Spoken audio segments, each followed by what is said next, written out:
Today we're going to look at deductive arguments part 2. Let's focus on categorical syllogisms. Man, that sounds fancy, but what is a categorical syllogism? It has to do with categories. We often have to focus on things that are part of categories or maybe not so much part of a category. Are we talking about all or part or some or none?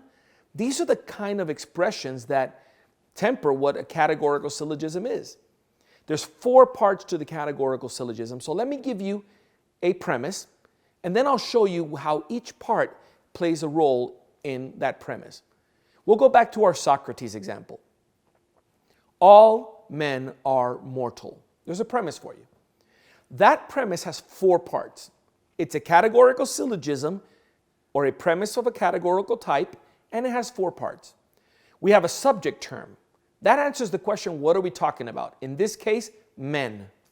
All men are mortal. The subject there is men. The second part is the predicate term. The predicate term refers to what we are saying about the subject. So if the subject is men, what are we saying about them? We're saying they're mortal. So the predicate term is mortal. Now, what's left are 2 little parts that are very important as well. How do we connect the subject and the predicate?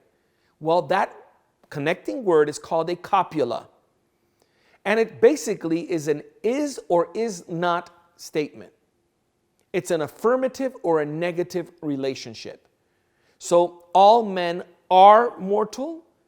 That copula is are, which is affirmative. All men are in the category of what it is to be mortal.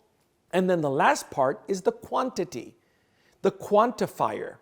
Are we talking about all men, or some men, or no men? It's the extent or number of the subject. In this case, all men are mortal. All is the quantifier. So let's review very quickly. All, the quantifier, men, the subject, are, the copula, mortal, the predicate.